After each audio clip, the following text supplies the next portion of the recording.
I know he's kind of homies with like some of the Gas Digital guys, and he's got a bunch Rogan show of kind of homies with like Sam Tripoli. I think he's got another show with Sam Tripoli as well. Yeah. I bet he's gonna have some really wise words for us then. I just the connections to it. I just don't get where the world domination in these connections and like how and the connection to they. It's they. Then there's always a they. Yeah. It's nice to have a mythical boogeyman, but what's so satanic about teaching children about Pythagoras and mathematics? I'm just not understanding where that. Knowledge is evil, Brock. Knowledge is evil. Like an education problem right now. I thought we're like nobody knows anything, so I think a little bit of math magic is okay. Just saying, you should just believe in the religion because that's what you should do to the full percent, and everything they say should be a truth. That's where you get manipulated, and that's a problem. And so I don't think there's anything wrong with having a spirituality included within your religion where you don't just say everything that they say is true all the time. If you don't understand it or you can't explain it, it must be evil, right? Oh, yeah. It's been that way for thousands of years. Can it be wrong? 4 of the 20 members of this particular offshoot lodge or former lodge were Freemasons. Now, does that excuse anything? No. I did do a fact check to see if Herod Agrippa knew Caligula. He has nothing behind his eyes. There's not a brain cell behind his eyeballs. There's like a dial-up noise going on right now. He's trying to process what's happened to him. A loading symbol. L. Ron Hubbard. I don't even know if there's anything like. Yeah, I don't even know if I want to say anything about that. Yeah, that's probably not a road I want to talk about. Yeah. What we do in Freemasonry, I'm not saying is magic. You're going to see something there. There's going to be an appearance of this, that, or the other. But it can be quite magical in that the experience changes people for the better. Isn't it the human thing that once you find out one person is a member of this group, you blame the whole organization for everything that person is guilty of? I don't understand anything he said this whole time. The views expressed in this presentation are those of the host and guests and do not represent the views of any lodge, Grand Lodge, appended body, or any other person or persons whomsoever. Big hearts, real talk. Brothers, we are at refreshment. Nope, he's just looking at me like, huh? All right. Well, all right. Welcome, everyone, to the At Refreshment Masonic Video Podcast. I am your host, Wesley Ruder. I am here with Brock and with 2 very special guests from 2 very different podcasts. Please welcome Andrew from Time from Fellowship and Todd from That Other Masonic Podcast. Welcome, guys. How to do? Welcome, gentlemen. We appreciate you guys coming on and having some drinks with us at this late hour of Saturday night. Or should I make it a different night so we don't seem like we're, losers? Hey, I feel like this is even cooler that it's a Saturday. Yeah, this is a pretty cool Saturday. Yeah, I was like, I'm down with this. We're like 3 states of Freemasonry here, dude. If you'd want to make us sound worse, you'd say, "Happy Monday, boys! Cheers! Get your cocktails going." And you're like, "Wow, these guys start their week a different way." Yeah, we wanted to start off the work week with a drink and go from there. Start on Monday, continue to Sunday. Let's go. Monday for the weekend. So, Brock and myself and Todd, we've been doing this for the last couple of weeks. Not everything has been recorded for an episode, but this might be a typical Saturday thing now, I think. I like it. It's pretty fun. Yeah, it's fun, and I believe we're going to have some fun here tonight as well. I'm so scared. Oh boy! I'm scared. What we have today. Well, it's not going to be too scary. It's nothing. It's just opinion based. We're going to do another video review, and I think I found the perfect crazy for our show. Oh, perfect. So that's perfect crazy. All right. Kurt.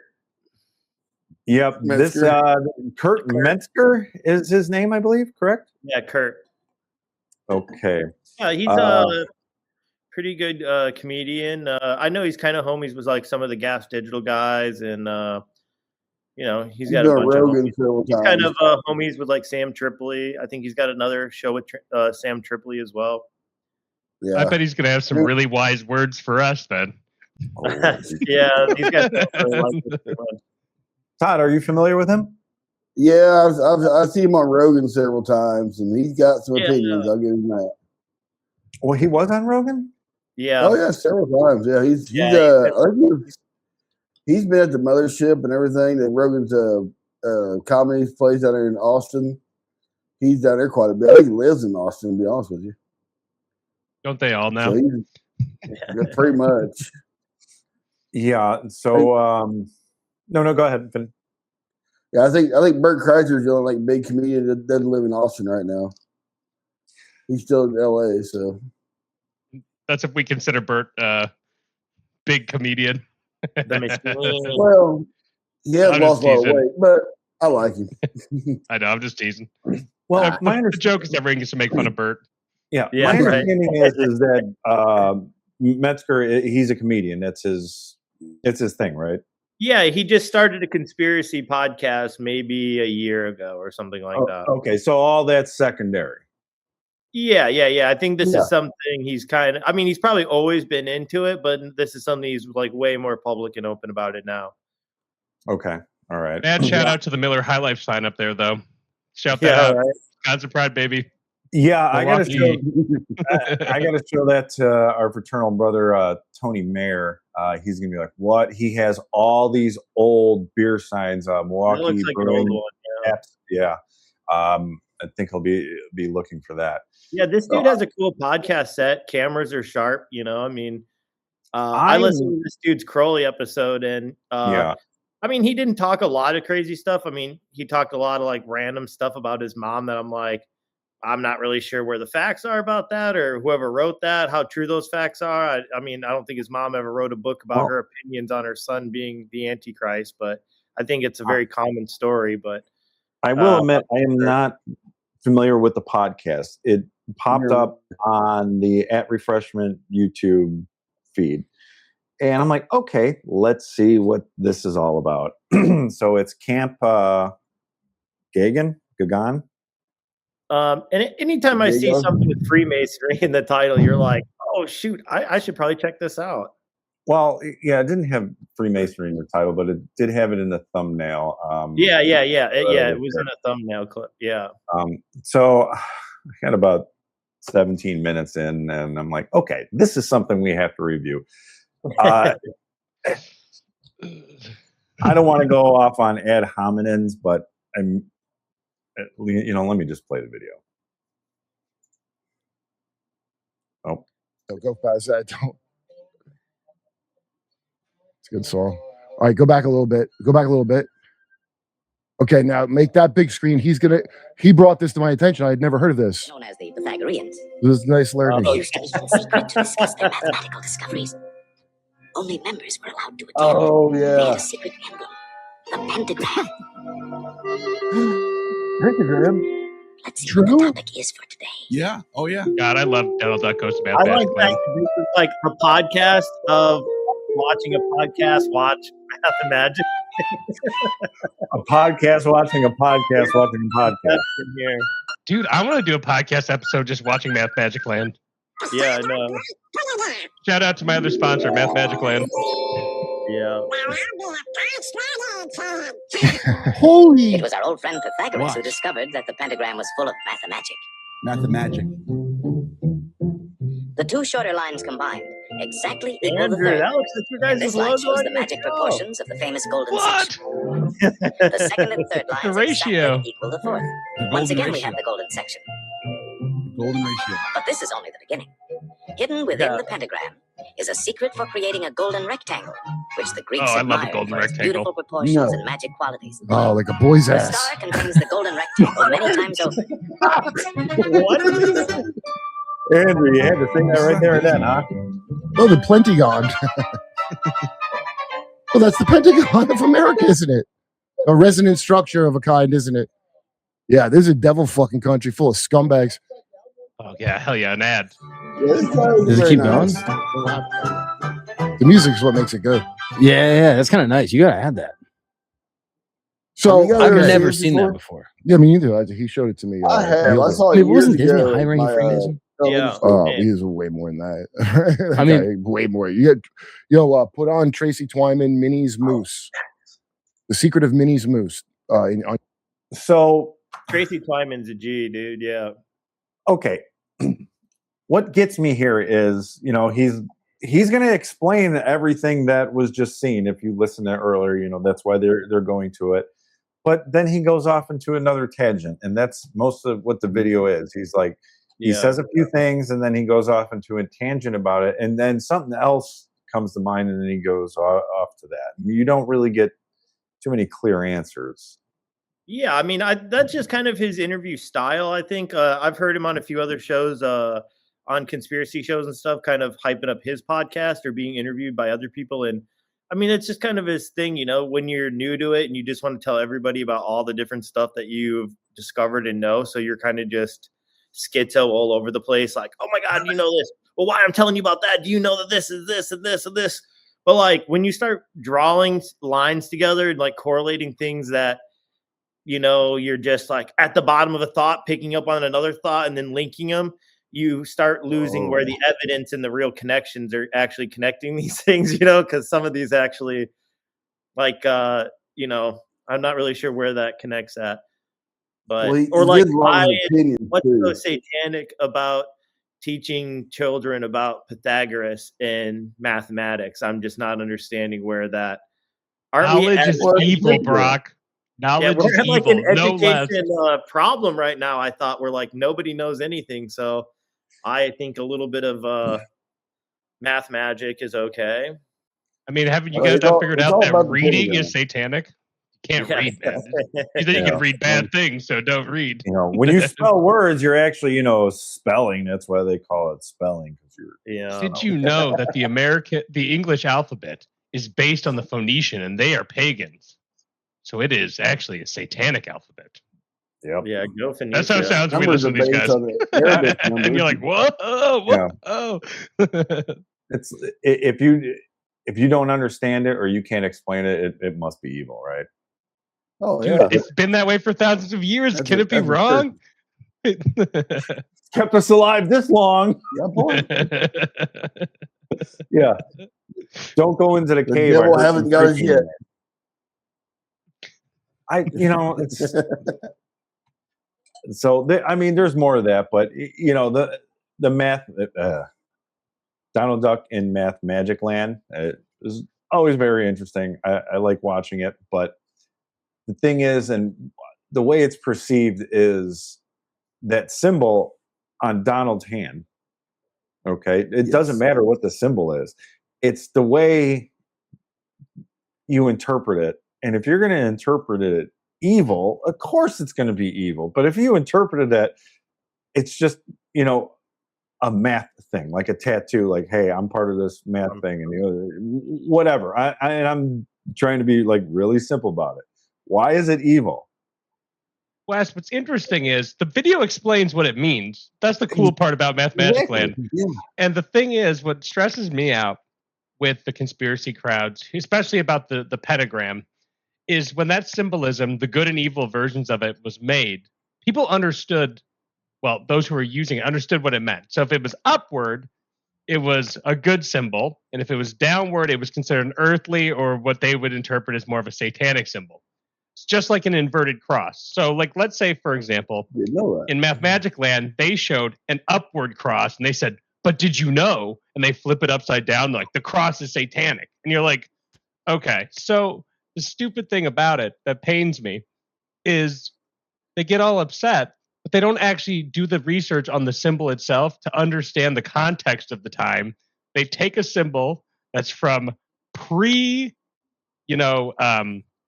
any sort of theology on any of this that they could pull from, and then they take it from the modern era and they shove it back in that time and go, Satanism. It's like, we didn't even know about Satan back then. So you can't just do that, but they'll just do it anyways. No.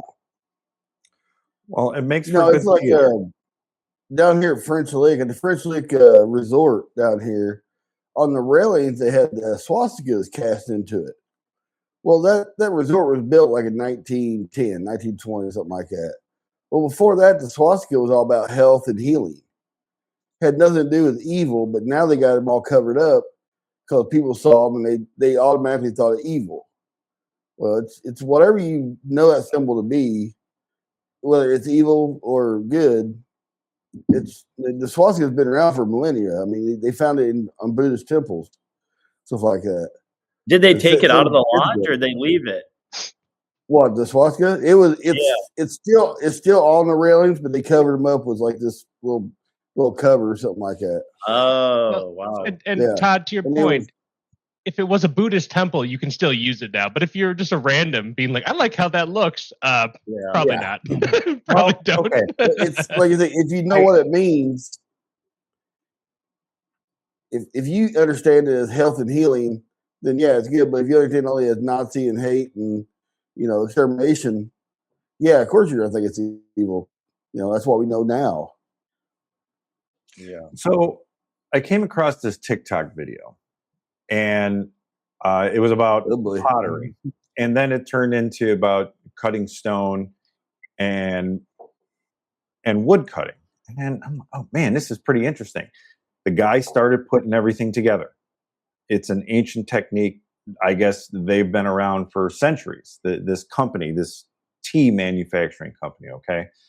And then all of a sudden, the guy's putting the tea plate together, and it turns into like a swastika symbol, like all over the place.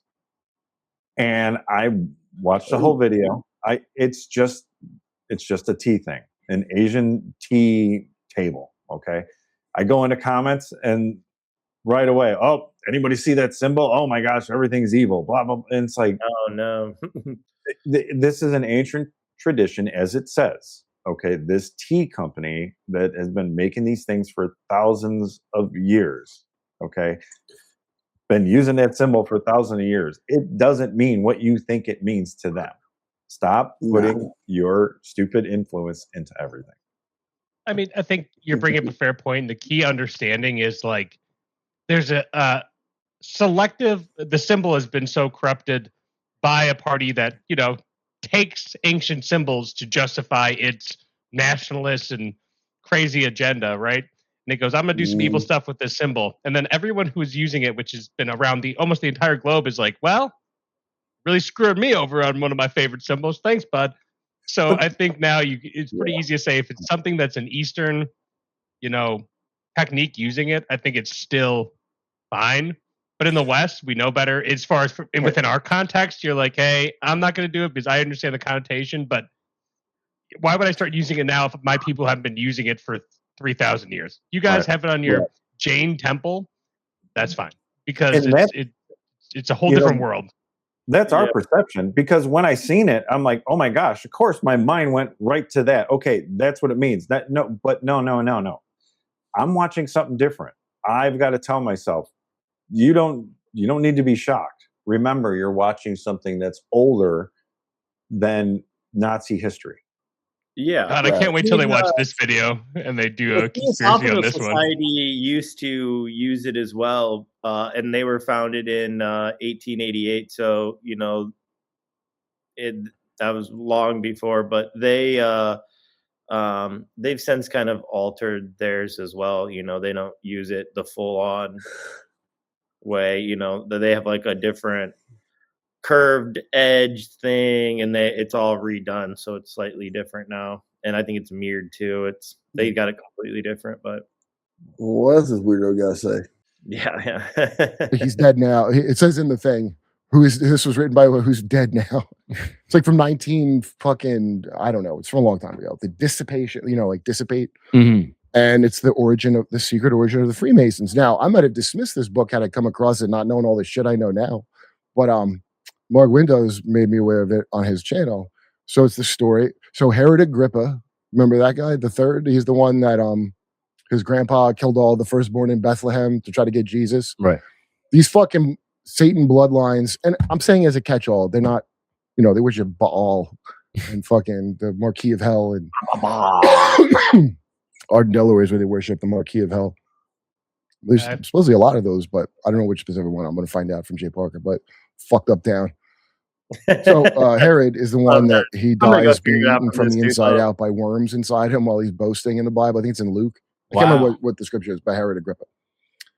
A good friend of Herod. Oh, he was a good friend of Caligula. He was one of Caligula's like pals. Wow. Okay. God damn, we're on a windy road. Yeah, I know. Like, yes. Okay.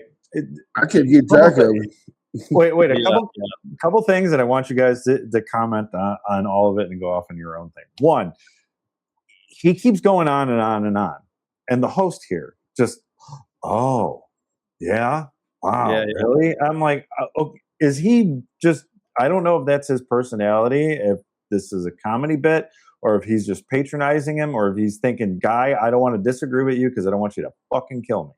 I hate to put something on this other podcaster dude, but I want to say back in the day, I thought he used to do like stonery, like wannabe, like Vice kind of stuff, but I can't remember offhand real quick, but what he did before this podcast. But I remember he did some other YouTube show or something like that before this podcast. I'm just like, there's no challenge into anything here. And there's no, I seen Metzger on Danny Jones, and Danny Jones will explain yourself. You stop. Hold on. Let's bring this together and explain, because you just went off into like 5 different things, and I asked you one question. I think that you're exactly on the money. That word vomit that just got thrown up on this guy's face. He's just like, oh wow, what did this guy say to me? Like he's like, even me, I was having to listen so closely to try to like follow. Like Brock was talking about, this chain of like, we got Herod over here, but he's a Satanist, but also, well, I guess Baal, but same. Yeah. And we're going to come down here, and then, Caligula, and you're like, so he's sitting there with the same face I'd have him be like, oh, whoa, where you're like, wait, you don't even have time to process what he's talking about, because you're like, it's just word vomit. I like it, but how did Herod know Caligula? He doesn't get to explain that. No, it's... And what did we have to host the show? Yeah, I know. That's what I want to know. Where does Freemasonry come into this? Todd, what did Freemasonry have to do with all that? Yeah. Well, I think he'd get to the point. One of those guys he's saying is the guy who invented Freemasonry, and it wasn't. Freemasonry wasn't invented by the Masons itself. It was by. If you let it keep going, he talks about how it's a group of people came together and Hiram, old Bueller, like that, got replaced for another Hiram, we all know. And it's all like a big buddy, good old boys kind of thing, I guess. It's very hard to keep track of what he's talking about. This host, I think he's holding on for dear life. I don't think he knows a word this guy's saying. He probably doesn't believe a word he's saying. He's just holding on for dear life. So I don't know what's going on with this, but this is about as far as I got on it, and I had to shut it off because it's just rambling of a madman is all it is. Yeah. I did do a fact check to see if Herod Agrippa knew Caligula. So he did, and they were friends. And it was helpful. So that part's true. I don't know what it mattered in the story that he was telling, but he did know Caligula. So there's that. I mean, that's a surprise to me, which is fine. I do not claim to be right on everything, but it's just like, okay, he knew him. Great. What does that have to do with them and Freemasons? Well, I would just, now that I know that it's correct, I'd like to know where that point was going, or what the correlation was with that. And I'm sure that some of the things that he's saying are true, are partly true, half true, and 100% true. And then there's going to be other things that are just false. I mean, he's just bringing everything together. It's the red string conspiracy. But I just don't know where this all leads into Freemasonry. Have Kurt Metzger on our podcast just to I don't know. Let him stand up for himself. Wait. Have you heard him? Did you listen to this whole podcast? Oh, dude, I remember years ago he got into a fight with like Louis J. Gomez at a comedy club, and like they were like homies, and they still were gonna like throw down and fight. So I don't even know. Oh, some of the things that he says in here, if people really took him seriously, he could probably get into some legal trouble. Oh yeah. Oh, he does. Yeah, he really tears the people down on this one. Yeah, saying he's glad certain groups are dead. We should, Oh wow. in a roundabout way, we should still be dead. Oh nice, Right. nice. Yeah, it was, And crimes. Let's go. Yeah, Woo-hoo! like, This guy's doing it all. you know, no. I Jesus. don't think he says it about Freemasonry. I caught it. I didn't save it because I didn't want to be drinking and get upset about that. Oh yeah. I'm trying not to make anything ad hominem because I just think he has a lot of information, but is still misinformed in how he's putting it together. Yeah. That's Well, conspiracy then, theorist. Back to ad hominem. Yeah, sorry. We'll cut that out of there. Yeah, we'll cut that out. I don't need. No, you can leave it. We can be ad hominem. We can just that's great. acknowge that. We can acknowledge it still. I said I didn't want to be. I mean, you guys can be. I'm, No, we're cutting that out. Yeah. No, we're not. All right. Yes, you are. Yeah. You'll send somebody to my look at house. this host. All right. Look at this host. He has nothing behind his eyes. There's not a brain cell behind his eyeballs. There's like a dial-up noise going on right now. He's trying to process what's happened to him. A loading symbol behind his head. Play it. You notice his hat says Fugazi, right? Yeah, it's Fugazi, all right. All right. So here's the next clip. They so happen to run into each other.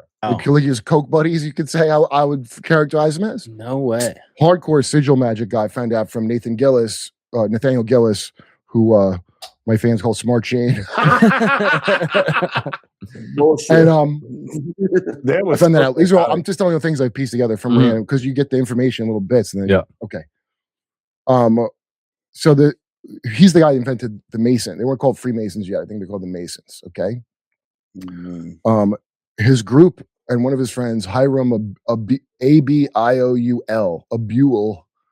who was like killed by like wild dog. Like, back then that's a thing that could happen. Like he was killed by dogs. Yeah, the dogs got him. They weren't dog people back then because they would just be killed, or like a lion, shit like that. Yeah. So as a tribute to the friend, that's what the Hiram Abiff nonsense is. Hiram Abiff is Hiram Abioul. Can I just say something real quick? I have never once seen him smoke that pipe. Oh, but why is it a biff? Well, just the way Steve looks Bannon hard. and Epstein came up with QAnon, Herod Agrippa and his 8 friends, they called themselves the 9. That's the part that really sticks out in the book. They were called the 9. Find this book for free online. You ever hear the 9? I bet they've popped up in some of your things you've looked into, haven't they? I know the 9 Asgul in Lord of the Rings, but I know that 9 originally was the Sam Crow. That's all I ever heard 9 for. I have just never heard of the 9, and as somebody who's a fan of history and study it, I'd be very surprised if that type of detail was actually recorded anywhere that's real. There's like a council of 9 of like, I can't really remember. It was like this.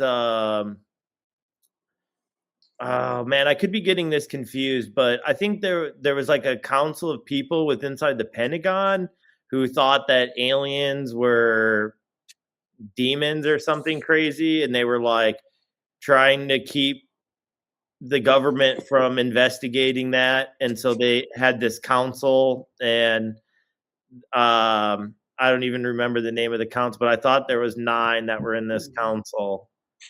But I don't know. I don't even know what he calls them. He just calls them the 9. And I tried looking it up with Grok, and it just comes up with fantasy stuff. So I don't know. I don't want to completely discount what he's saying because I think he does refer to like the 9 something earlier in the podcast, and I didn't link it towards all this, so I'm not going to run through it right now. But the council 9, the Nicene. Sounds like a nice. I know that like the Council of 9 thing is like a popular conspiracy thing, that people like to bring up, but I think the source that we have that's the most accurate on Herod Agrippa's Josephus I don't think that I'd just be very surprised if they had something called the 9. Oh, and that was the 9. Like, I don't know. Yeah. I would be very surprised. I don't have any details on it, but Yeah, the only thing I know, like I said, the Nazgul from the Lord of the Rings. It's the only time I've ever heard of The 9. never, and not in anything, any other fantasy realm or story. Do I recall like the 9 of something, or there was the Fellowship, but again, that's Lord of the Rings. That's all Lord of the Rings lore. Yeah. What already strikes me as where he's starting to fall off of reality is where some Masons have fallen off reality is the belief that we are direct descendants from Herod's time, that there is an unbroken connection, so that you could blame us for something that Herod did because they made a group called Masons. Because Herod did, if I'm remembering correctly, take part in some part of the temple process, or one of the temples, right? Like, I think it was... He built the second temple. Yeah. And so they're going to say, well, we use that myth to connect to that, and we're connected from them onward. And so from the beginning, it's connected to Baal or something like that. But then it's also the fallacies right in the room, where modern historians could very easily say, like, no, that's not where we came from. Every craft guild took some sort of mythos to some sort of holy mythological story that they use as to teach allegory. And so right off the bat, you're starting on shaky ground and going, but now I'm going to blow your mind if you read this book. Right. And I listened to some history stuff, biblical things here and there, some of it pro and some of it atheist. And some of the historians are now rethinking Baal, that Baal may just actually be a generic word for God. Deities. Yeah. Exactly. So a certain type of deities. Yeah. The minds that study this know better than I do. It's just something I'm hearing about. And it's interesting how we're looking at things in a different lens nowadays than we did back then. If it said this, oh, that's what it meant. Even if it may have hinted towards something else. No. The greater majority of the words hint towards this, and that's it. That's the end. I think we can just get to the facts better now. We know what the facts are. We can do the research, and we can translate the text and do a better look at like context. Again, like a majority of everything. Okay, if Baal is bad, okay, if Baal means bad deity, okay, here's all the literature that says this. But in this one instance, now that's a nuance. And it's making it a little bit different, but we're using it in the same context for this God. So that we're looking at different, because now other literature may point to that being the case. Well, and when you think about it too, when you're looking at what we have now, like, how we were talking at the start of the episode about how for a long time the tried and true method is things we didn't understand that didn't fit the framework were just automatically considered evil. Same would go for Baal. And I mean, the big reason that the Christianity is the issue with Baal is because of that showdown between, Adonai and Baal and the sacrifice. And they're like, your God's fake, bro, or something. And they're like, yeah. And they just like, you can see all the footprints around. But the thing was, when you look at, with modern studies, like you're saying, like, they have a huge, lengthy, great YouTube video by Religion for Breakfast, which is an amazing YouTube channel by a theological scholar, as well as, I like Dan McClellan as well, a biblical scholar, talking about, like, just like what you said, that they're like, the religious landscape of the Holy Land at that time was significantly more complex, and essentially any deity that was not the God of Israel was slowly, as the Israelites became more and more monotheistic, was like, how do we figure out what to do with these then? And they were like, oh, demons. And you're like, sorted. And you're like, we figured it. And so it's just an easy way to get there. Yeah. Simple solution. Demons everywhere. Textual equivalent of sweeping it under the rug. Yep. Yeah. I like it. All right, let me get to this next. What else we got? I'm getting it there. And This guy goes off for like 2 more hours. I'm not going through all 2 hours. He's just Oh my god. Just way too much. We make it to the end of the 2 hours. Does it all make sense suddenly? Well, okay. I got maybe because I got this clip and I got 3 more after this one, and I do have maybe a couple other things. But let me get there. And your race? Yeah. It makes so much sense. Why Christianity is not a racial traditionalist, whatever the fuck these morons that say this shit. That's not what it is. The appeal was the losers, the ones you call cattle if you were rich and snotty, and also me. A lot of the time, I'm probably going to do it several more times on your show with these people. I don't even know who I'm talking to, right? The appeal of it is that everybody is involved in. Why don't you? The whole world is run by Satan is the teaching of Christianity. Mm-hmm. So you ever see like these Christians like, oh, could we be in the little season of, they do like Revelation, the little season, or what the fuck are you talking about? The whole world is the devil's. Your country that you think is good and isn't, is part of the devil. And that's, if you are Christian, that's your lore, motherfucker. Yeah. Satan offers it all to Christ. I'll give you the whole world. I mean, that's my mom's way. She's like, everything is organized around just, Satan runs the world. So. But I mean, I'm saying some basic bitch shit that's in the Bible that I'm not even telling you I'm a Christian that believes that. Yeah. But I always got to correct Christians with their own fucking lore. Did any of that make sense? I mean, I heard it again. I listened to this a number of times, and it just doesn't make sense to me. What up, cattle? You cattle boys? Next. My Christianity, my interpretation of Christianity is the correct one. I'm going to gatekeep you guys. Hate people more. Yeah. I don't know. The religion of love is hate to me, so I'm going to make you do it. So later on in Eclipse, I think he explains that a little bit more. I don't know if we'll hit it in the clips, but I think I know where he's coming with that, but I'm not even going to try to explain it. If you want to watch the whole thing and figure it out, please be my guest. But I do believe, in all fairness to him, I do believe he explains that later towards the end of the podcast. I'm sure it's riveting. It definitely is. But and when you first see this, like, how can you be a Christian, not believe what the Bible says, and everything is run by Satan?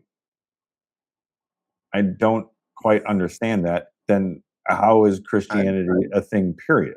Well, it's kind of like we talked about a long time ago that I don't know if it re-recorded or not, but we were talking about like the demiurge and that Gnostic view, of like,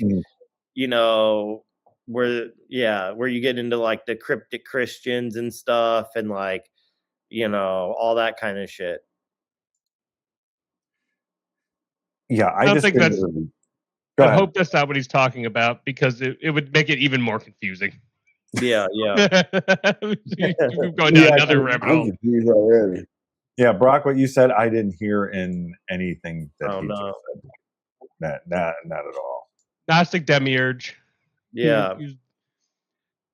Is that a thing? Well, we should probably look that up. But so the concept is that there's the real God, and then the one that made the world was the baddie.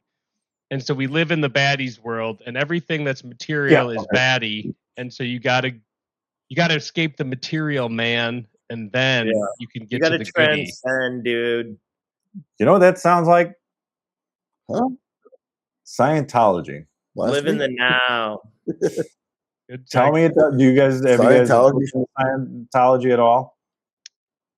A good author knows how to study a lot of sources to get some really good ideas. Exactly. A talented sci-fi author knows how to study theological sources to build a good framework.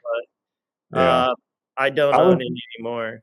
I was just disappointed when I found out L. Ron Hubbard didn't write A Space Odyssey 2001. Yeah, of course, dude. Good movie. L.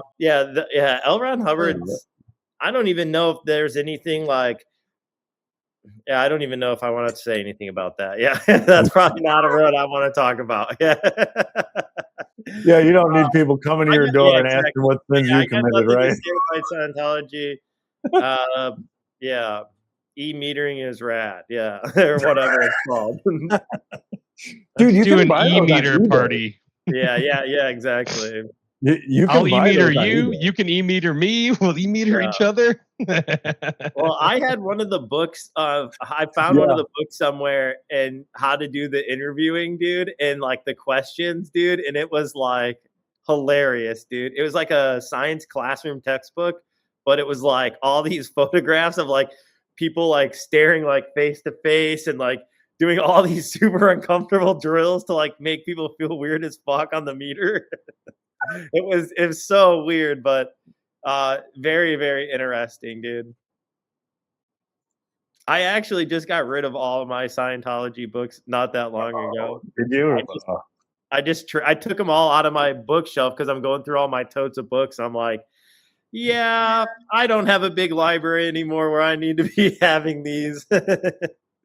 These can go on somewhere else, dude. And I brought them into the antique shop, and they're all like, "Holy shit, were you a Scientologist?" I was like, "No, I just got a lot of the books, dude." They're very. I have diverse interests. Yo, dude, yeah, I'd love any weird group, dude. I gotta read the shit, dude. All right. Oh, dude, I'm reading into some the wild stuff, dude. Is like something that he's not. I don't even know if I can talk about it on this show. Probably not. Yeah. I was just gonna say. I was like, man, there's some really wild groups out there, dude, that are big in like Russia and other countries, dude. But yeah, you gotta get your sunglasses and your green hat on. Then yeah, That sounds like a special episode. All right. Crunchy Black. Like, I met the devil. You never seen the interview with Vlad? I met him. Well, he wasn't no big the devil. Crunchy Black. I saw Crunchy Black say that he also has gotten people to sign their soul to Satan, so he'll be okay because he trades souls to Satan. So he's saying this like pretty matter of. I don't know who Crunchy Black is. Fact. It's not comic bookish. It's normal. All the normal shit's what's fucked up. Yeah. Yo, baseball's fucked up, dude. Oh, this is what it is. Boring for a reason. Baseball. Yeah, they run a Masonic compass. It dates back to ancient Egypt, the first day of spring, equinox. The pharaoh would play with I love it. Almost exact proportions, bat and ball. When baseball was first invented, I don't know if I remember the guy's name, but Spalding, the guy he took them on a tour of the world, popularized baseball. Okay, England, fucking India, another country that to this day are not into baseball. And then Egypt, they played a game on the first day of spring with the pyramids as bases. Did you know you can use the pyramids as bases in a promotional ball game? What? Yeah. I've never heard of that. Ty Cobb was real. Albert Pike, fucking Mason, huh? That's wild. Hall of Famers, Ty Cobb, Where did Albert Pike Yeah, get you know the thrown first in third there? party in America, what it was called. Albert Pike is The a Hall of anti-Masonic Fame party. baseball player. No way. That's how far back the feeling. All right. Okay.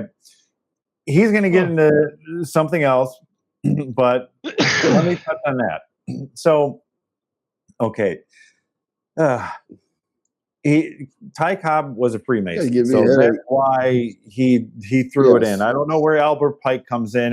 His mind just goes to different things, and that's probably what just came into his mind, and he threw it out there.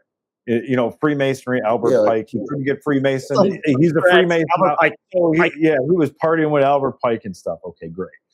But all right, baseball did make it to Egypt, and there is truth into what he was saying that baseball was probably in Egypt before that. Well, the ancient Egyptians played something similar, but it was nothing like what the game is today or at that time in 1914. No, the pyramids were not used as bases. Okay. Spalding brung all the baseball equipment out to Egypt. They played one game and it ended up being a 3-3 tie. And I think they tried to play a couple more games, but they couldn't because of the sand. And that was that. But just because Ty Cobb happened to be a Freemason, that's why he said There's a lot of, I think all the baseball founders are tied into Masonry, right? I think at least one of them. Yeah. I think because there's a Mason. Sorry, dude. I know he runs a Masonic apparel company, Two Pillars Apparel. He makes a bunch of like Masonic baseball and sports inspired jerseys and stuff like that. and I believe he works for the Baseball Hall of Fame, and he has a few Masonic papers that I've heard him lecture, I think on Masonic Roundtable, about baseball and its history and founder and, you know, all of that kind of stuff. And there is some links there, but I mean, it wasn't like founded out of a conspiracy or for a conspiracy, you know. It was around, you know, there were Masons around the time, and, you know, at affluent positions that were able to have time, you know, to do stuff like that. So they're the ones who carried it on and taught people and showed people and spread it. That would be my guess. I don't know. So we just had on Thursday our opening day themed night, and the education was on Masonry and baseball. Very topical. 2 days ago. A lot of the founders, or at least the main one, was a Mason. And the interesting thing was they didn't create baseball. They made what was already being played safe again, or for the first time. So there was already a proto-baseball game happening with a larger ball. They didn't wear gloves. People were getting injured a lot. And they formalized it to be a packageable game that could be exported, right? And be safe and be professional, all that stuff.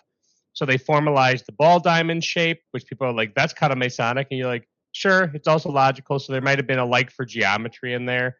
3 strikes and you're out, things like that. So there's like potentially some Masonic maybe inspiration here and there in the guy's mind. But at the end of the day, baseball was already being played. He just made it like a real game with like set rules and stuff like that. So there is some Masonic connection, but I don't think it goes back to Egypt. Yeah. Okay. Yeah. All right. I don't know if you guys, how big you guys are into baseball, but the Ken Burns documentary, Baseball, it talks about some things in the early days of I love Ken Burns documentary. Baseball. Now, there was rounders, but there was also a game called ball out there. And I guess it was something in between cricket and baseball, if I remember correctly. And it's funny because Ken Burns even says the Mormon prophet, Joseph Smith, his favorite game was ball. Wait, is there 2 A's in that ball? We're back, baby. Yeah. You know what my favorite thing that dude said was? It is unbelievable what comes out of people's mouths. When he said that, I was like, dude, look in the mirror. I was like, what? Are you shitting me? Yeah. It's as he's doing a black scent, he goes, it's unbelievable what comes out of people's mouths, guys. And I was like, dude, you just did a black scent. Like, and then making fun of that guy, I don't know who he is, and just suddenly go, yeah, it's crazy what people say. And you're like, yeah, it is. Right? for sure. Yeah. I don't think there's a real big Masonic connection in baseball other than it's a baseball diamond, and maybe it resembles a square and compass, but to me, it really doesn't. Yeah. Well, if you just Google it, there's like an image. Yeah, there's like an image of the square and compass laid out with like the ball, and everybody just sees that and is like, "Oh yeah, that's it. There it is." See, because there's lines that go up like this. Well, it's the same how like the Widow Sons have the piston in the square and compasses, you know, and people are like, "Yo, look at that Harley Davidson, man! He designed the twin V. That's like Masonic square and compass." It's like, I don't know, dude. You know, every diamond is just square and compass that we haven't discovered yet. Yeah, it's right. So here's one more thing. This being in a secret fraternity and might be a problem goes back a long way. And so imagine that, not libertarian, it's called the fuck this fucking group party. The Freemasons, fuck you. Whoa. Because they were a problem. Don't forget Joseph Smith, who tried to take over America before he died. Remember, he was about to take over America. Yeah, he ran for president. Yeah, and he had an army, and he just warmed over Freemason bullshit from the 9, from the Herod Agrippa 9. Yeah, from the Herod Agrippa 9. Okay. Full circle. Okay. I know we talked about this off camera, but this is great. Yeah, Joseph Smith, his army, and he almost took over America. Not even close. He How many He men ran were for in his president militia? in Like 18 1,000? I'm sorry?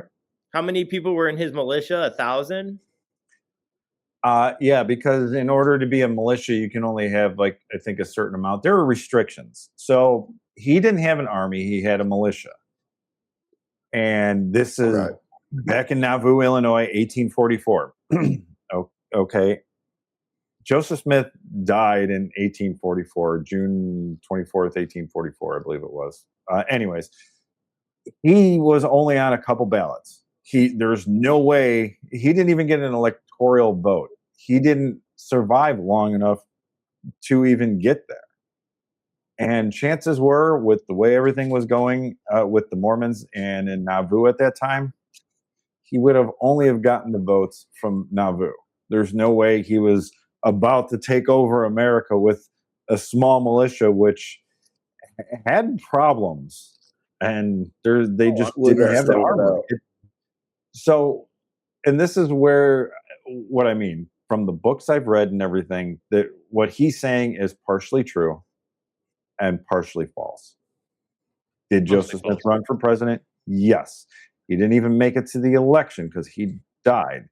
Did he have an army? No. Did he have a militia? Yes. Were they well armed? Yes. Were they armed to the teeth better than an army? Absolutely not.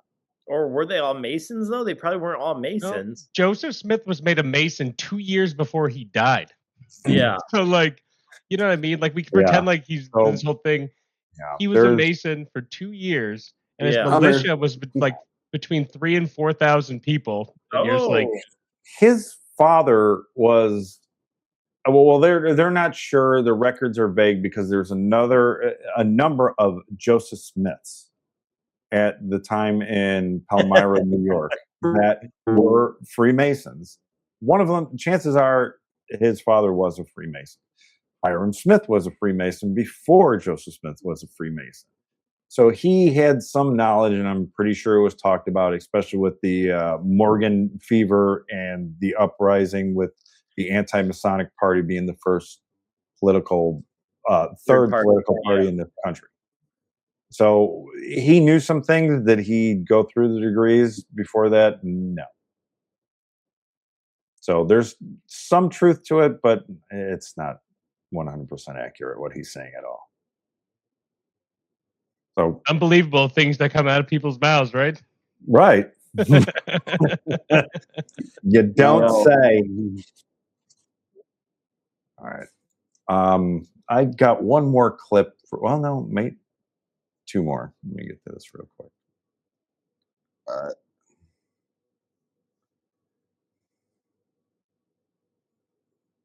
But my thing is these guys never have any Freemasons on their show to, like, you know. Why would they? It wouldn't. Well, hey, go Sam over too well Tripoli for them. from Tinfoil Hat, he had one of his buddies is a Mason, and he had him on his show from Vegas. And that guy, like, told the truth about Vegas Lodge, and it was a great episode. It was totally, I mean, he kind of embellished about, like, he was kind of talking about how Masons will assassinate each other's character behind their back, and there's a lot of backstabbing for titles and shit like that, which is like, there is sometimes, but it's not like, he made it sound like every lodge is a fight for, the master, but More like everyone's fighting to we're not not perfect. take a damn position. Yeah, for real. Yeah, clock me out. Yeah. All right. All right. Oh, you didn't vote for me? Thanks. Yeah, thank you for not voting for me. I didn't want the title anyway. Hey, so then he comes out, and so then in the Y-Files version, they go, no one knows to this day, and then they show you the well, they built a statue to him, so I bet he was.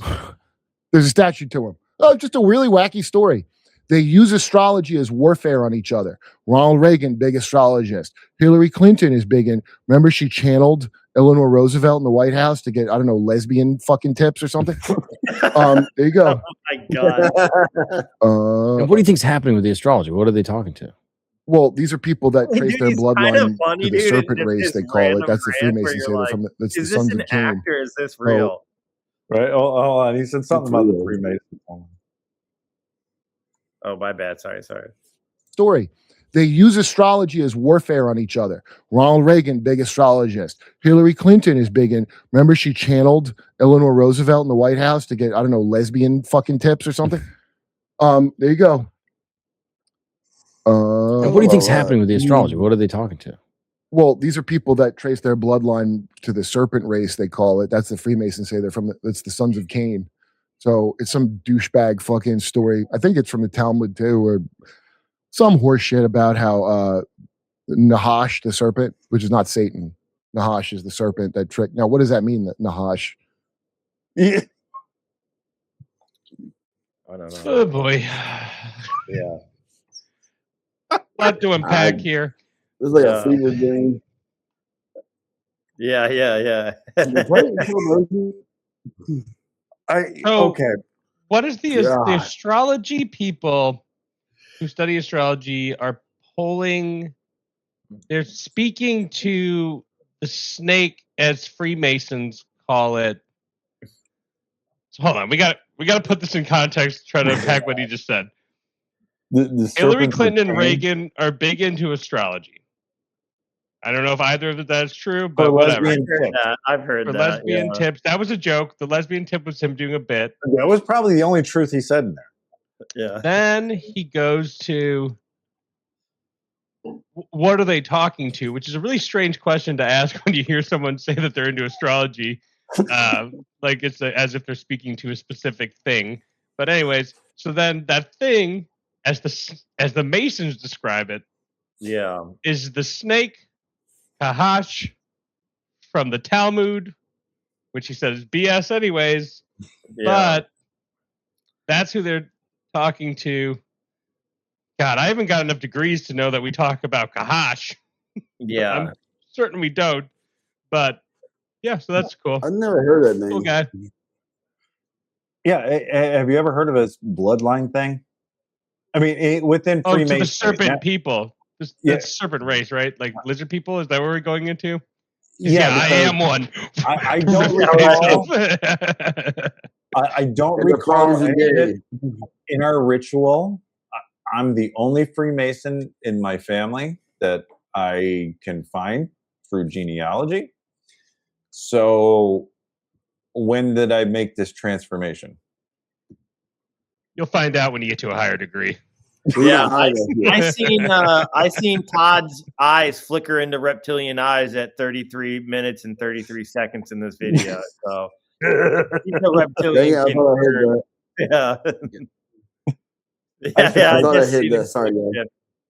I don't know if that was pixels or he just totally did a face transformation, but I need to get reptilian software to interfaces. Is it bad that whole video?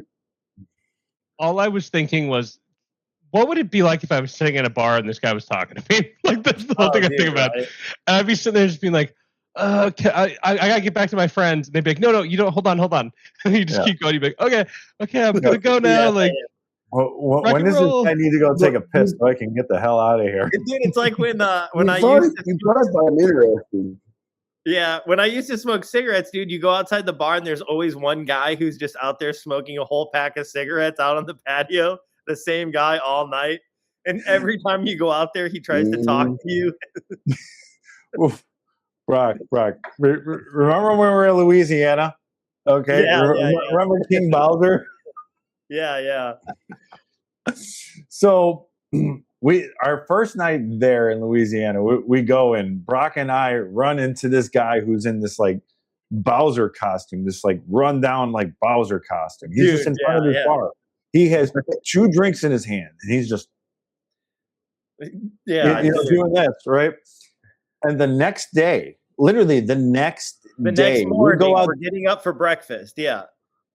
We look for T-shirts because I'm looking for souvenirs. And the same guy is in the same place with drinks doing the same thing. And then he was out there again for the 3rd night doing it. Yeah. It's hard when Princess Peach dumps you, man. Well, dude, we needed to go up to him and ask for a quest. He was handing out quests, I bet. He was probably an NPC. Yeah, you just needed to get a quest. It was like he had not that castle. Oh, he had PTSD from getting his ass kicked by small plumbers. Yeah. That's your dedication to the game. Oh, dude, it was wild, man. I seen some shit there, dude. Yeah. Yeah, that was definitely a trip, and we ran into one clandestine guy running the what was he, the bouncer? Yeah, he was a bouncer. Yeah, and he seen Marty's chain and hit us with every sign under the book, dude. What's up, Square? And he was a Mason. Yeah. Oh yeah. He said that too. Yeah. Yeah, dude. And then remember he was behind us about chicks, and then he's going through all the penalty signs as he's doing it. Yeah. I was gonna say that was the funniest thing that and I think Marty told the story on here before, but yeah, he was behind this chick grinding on her, dude, doing the hailing sign of distress. We get a video of that, didn't you? Something, yeah, probably, yeah. I think we get a video of that. Well, okay. There's video of me and Marty dancing, and the guy's like, you don't see a lot of what he's doing, but he's like in the lower corner over here. Yeah. And me and Marty are up here dancing. Yeah, so it's. Or once when we went to Madison and we got that drunk dude with the blonde wig on to be like, yo, you're watching At Refreshment.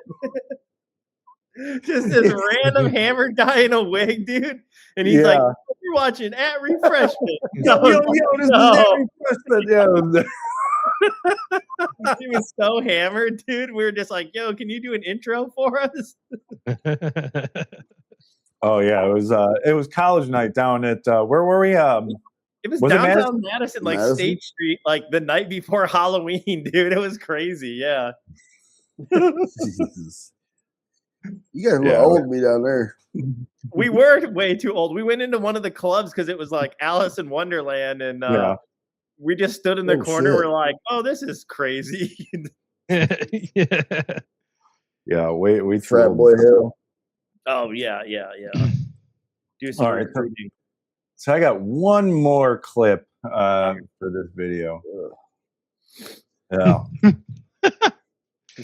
Todd, would you like this fork to poke into your eye, or shall I do it in mine? Yeah, let me get one real quick. Do you need a drink? There you go. Do you need to go get something before this? No, I'm good. No, I'm good. All right. And it. So the information's out there, but who's going to get to see it? It's a very expensive book. Yeah, don't trust none of. Listen, if someone's like esoteric and they have a mystery for you, Aaron from Sea Org, Grown Up Scientology, told me so many great things that apply to this. L. Ron Hubbard used to say, when you ask direct questions about what Scientology, he goes, feed him a mystery sandwich, he would say. So that's mystery school shit, but he's putting it in terms you can understand. Right. His disgraceful military record? I don't think that it was disgraceful. I think he was intel that maybe went rogue or something. I think he got sheep dipped, and that's why they say he was actually in Navy service is fake and this and that. But no, I think he's a real Bannon. Bannon created a lot of his LARPs didn't become religion. They want to make the devotion without the religion. The religion's a problem. Right. Because if you believe in the thing and I need you to pivot, how do I do it? You can't. I could do it with trending on Twitter, though. That worked pretty well, didn't it? And with pop stars and with fucking the Beastie Boys care about Tibet, but now they don't bring it up no more. They didn't like George W. Bush, but now they hate Trump the most. Oh, I'm going to pivot with them because I like their songs and they're dancing and performing. There's your magic. There's your fucking fucktard magic that makes everybody an idiot. Right? Have any of you guys heard of Jay Dyer before? No. My brain's a little DDoS for a moment. Yeah, he fills in on the Alex Jones show every once in a while, and he's like a more conservative, orthodox approach. But he reads like all these old books of like Rhodes scholars and like old Skull and Bones people, and like all these old books from like the early 1900s, and then like basically tries to track their ideas and where they all go or whatever. He's pretty knowledgeable. He doesn't talk a lot of bullshit. He brings the facts, but he does a lot of crazy impersonations and hilarious voices when he talks on conspiracy shows. And I'm like, yo, Kurt's definitely taking a Jay Dyer book here, man. This guy's trying out a lot of different voices here. Well, I think they're all in his head. So yeah. Good God. So my particular thing with this clip wasn't necessarily that it was about Freemasonry. It's the idea that religion, and I know he said religion, but I'm going to say belief. So is belief in magic really a problem in society today? And I would say this about magic. I'm not talking about, like Fireball. Harry, like what Harry Potter would say, like, the dark arts, things like that. Magic is decay. Magic can be something as simple as, a book coming to life for you. Now, it's not a religious text, but it's just a story, and it really means something to you. And that can be quite magical. What we do in Freemasonry, I'm not saying is magic. You're going to see something there, there's going to be an appearance of this, that, or the other, but it can be quite magical in that the experience changes people for the better. They see life or in themselves in a different light. And I don't see that as being a problem. But obviously, this individual sees it as being a problem. What do you guys think? If you wanted to translate what he said into layman terms, he said these groups, whatever that means, want to have people who have beliefs, but they're not religious, so you can pivot them like the Beastie Boys, who didn't like George W. Bush or Tibet. They like Tibet, and now they don't like Trump. So I don't know what that means on the end there, but essentially, he was saying, the way I viewed it is, these groups are trying to teach people to have real beliefs that they can stand behind instead of dogmatic beliefs like I do. And so the thing is I have a fundamental issue with that, because just saying you should just believe in the religion because that's what you should do to the full percent, and everything they say should be a truth, that's where you get manipulated. And that's a problem. And so I don't think there's anything wrong with having a spirituality included within your religion where you don't just say everything that they say is true all the time. And you're like, because you'd have to really put some blinders on not to see where those issues come in. And a lot of people have lived through those problems, right? And so I don't really understand what the hell he's talking about. I don't understand anything he said this whole time. I can't figure it out.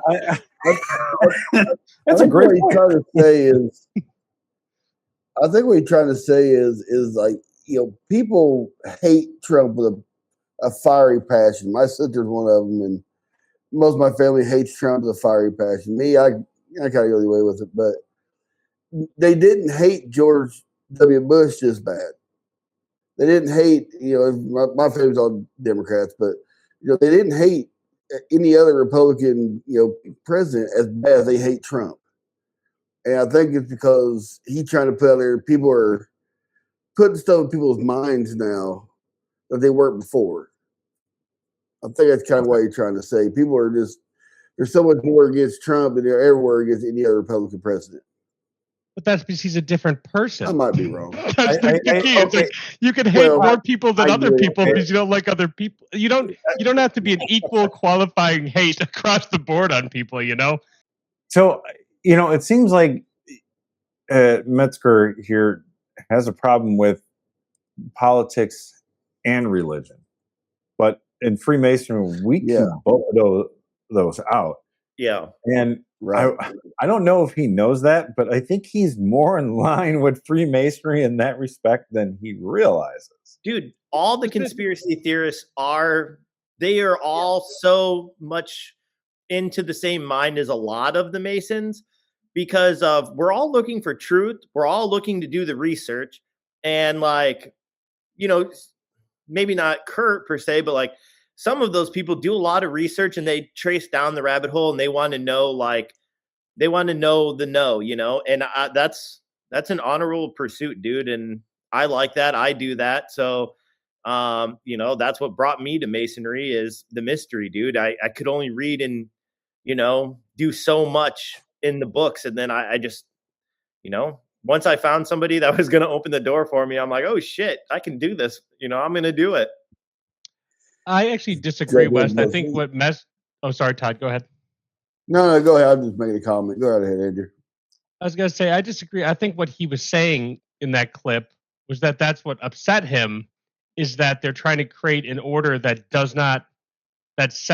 can set their religious beliefs or their political beliefs aside to do something separate.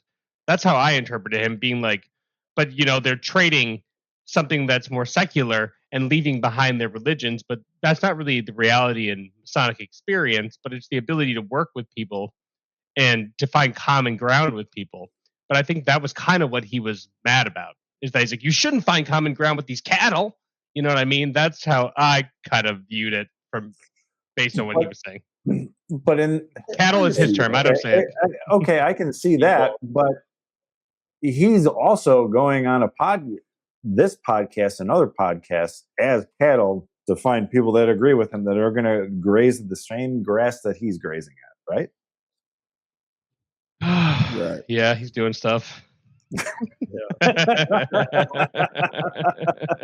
So I don't know. Maybe I'm wrong. Maybe I'm just looking too much into what he's thinking about. I have no idea, but it's fun.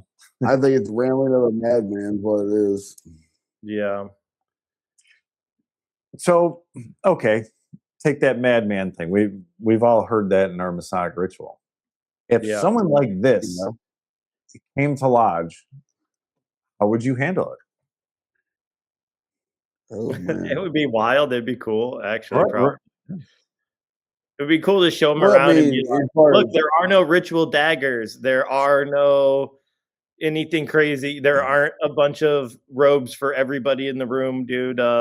We aren't wearing, eyes wide shut masks and shit. And, I think the altar's not big enough to sacrifice anybody on. Yeah, correct. I think that once you kind of see it and then you meet some of the guys, you're like, oh shit, yeah, this definitely isn't, it could never be that. I would tell them you can put a UV light on it, but before I did that, I'd ask anybody, does anybody know if they had sex with their wives on this altar or anything like that? I'll throw it out there. I did not. Holy smokes. But it doesn't really matter. You take them in the lodge, you show them everything, you have them read the ritual, and they still won't believe you. Yeah, so whatever you say to them, they've already made their mind up. And they're gonna think, well, you guys just aren't high enough yet. Yeah, I know several 33 new Masons, and they don't say nothing. Right. Yeah. And I was being funny with what I just previously said, but the thing is that, go ahead, test our altars for like baby blood. Right. I don't know how else to say it. Test them for all this stuff. Because if every conspiracy theorist knew what they were talking about and it was true, it would be really easy to go to our lodges and have the government shut us down if we're doing everything they say we're doing, like crazy Candace Owens. We're sacrificing babies. Okay, please show me the evidence and take all the tests you want. It's not going to happen. Yeah. Because it doesn't happen.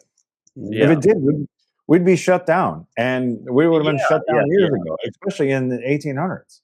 Well, I was going to say, you got to think about the anti-Masonic Party and why that was created in the Morgan Affair and like how many Grand Lodges shut down and how that almost killed Freemasonry. And it was just because of a biased trial. Mm-hmm. The community thought it was a biased trial. It's like there was no proof that Masons actually killed this guy or that he even really disappeared, So there's a lot of facts out there coming around now that, he might have been alive and went to the Caribbean islands and had a whole family and like, all this other wild stuff, or like he went to Canada. And so it's like all of that could have just been of bullshit. And it was just, a lot of misinformation and then,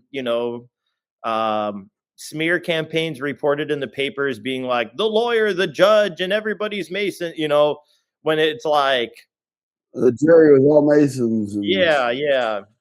And the Yeah, fact of the it's- matter is, there is and has been naughty lodges before too, like the Correct. one that just came up in France. Like Mhm. we're a human yeah. organization, but the thing is when a rogue lodge does something bad, usually the Grand Lodge will just pull their charter and be like, "Oops, apparently that's not great. Like those Yeah. guys can go f off now," Well, because like they just my like understanding- bad people is just everywhere. Wasn't that the Grand Orient of France that allows atheists to be members? No, No, that it one. does, No, yeah. that was a. This one was a rogue group It's off P2. of. Yeah. So there's the semi-regular Masons that the Grand Lodge of England acknowledges, but then they had a schism, and then that schismed bodies lodge is the one that had that issue in the news recently. So if you want to start to try to unravel Masonry in France, we'd need more time because it is a bee's nest of things. It's just so many different. It's too confusing for even me to keep up with. I've looked it up. I know it. I don't want to talk about it. It's too lengthy. Yeah. Yeah, my understanding is I'm trying to look for it now. Is that particular lodge is okay. Here it is. And this is from Courthouse News Service, dated Saturday, April 11th. All on behalf of a mafia network inside the former Anthor Masonic Lodge in the Paris suburb of Puteaux or Putex. Yeah. Here we go in our voices. Yeah, I'm not even going to try again, but I believe 4 of the 20 members of this particular offshoot lodge or former lodge were Freemasons. Now, does that excuse anything? No. But the thing is that they wipe over that some of these guys had government jobs. I'm looking for them now. Enforcement, espionage. Yeah, but it's the Freemasons who, are actually doing it all. And if you're a Freemason and you know everything, you know damn well that you have no influence on anything. You're lucky if you can get the secretary to write you a letter that day. Yeah. But that doesn't sell papers. No, I was going to say, this is something that there's another dude, Austin Picard, who's a very good researcher, but his whole thing when he talks shit on Freemasonry and these kind of lodges is basically he writes them up like you were just saying, Andrew, about like espionage and stuff, how they will infiltrate these lodges to sway political views or to corrupt people or try to do different shit to change policies or swing on things or deals or effects of all kinds of stuff. But it's a mafia. That's an illegal activity that these guys are doing, and that's not Freemasonry. So I think that dude always says it's like part of like a Gladio. They'd set up these networks, these wolf networks, and they could basically start these cells and activate them all over the world. Based off of they claim that they sprouted out of, or they still keep them in Masonic groups or things like that. But I would say, where's the proof on that? I think that's probably, if it exists, which I'm not very certain it does, it would be in Continental Masonry because they allow political activism within their lodges. So that would be something that if there was nefarious espionage agents, they would be more like, oh, I can actually have an influence here. Whereas in our lodge, they couldn't come in and do that as easily because we ban the discussion of politics and religion in But lodge. isn't it the human thing that once you find out one person is a member of this group, you blame the whole organization for everything that person is guilty of? Yep. Well, and that's kind of the thing, that you send a negative, bad, corrupt apple and you put them into a good system for that sheer reason to discredit it all and be like, well, look at this one guy. He's a negative person. He was connected to all this. And you're like, well, dude, he just discredited all the good that we all have done for so long because this one bad apple was put in here And what was his agenda? Was he put in here purposely to set this up, or was this a goal, or how did this it's one thing to say, oh, it's a lodge, but like what happened to the lodge? Was it always like that? Did it get infiltrated? It's like officer lines change all the time, is it just a guy got in there and he brought in his group of friends that are all in the mafia, and then that broke the lodge off, it's not like this is a sanctioned thing by someone to be like, oh, let's start this, it's like, I just the connections to it. I just don't get where the world domination in these connections and like how and the connection to they. It's they. There's always a they. Yeah. It's nice to have a mythical boogeyman, but yeah, it is. There is no story without a good villain, is there? No, dude. It's I like can't blame. What was that? Remember Inspector Gadget, dude? He had the bad guy, the Dr. Claw. Dr. Claw, yeah. Yeah, he was just always trying to conquer the world, but these pesky kids, dude, are always foiling his plans. Yep. If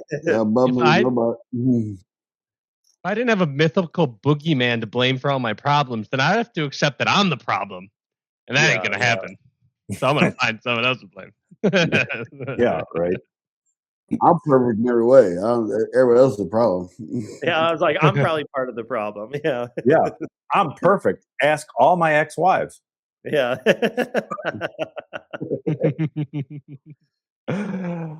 All right. Well, I think that's bringing us to the end of our episode. I mean, guys, obviously stick around for a little bit after the episode.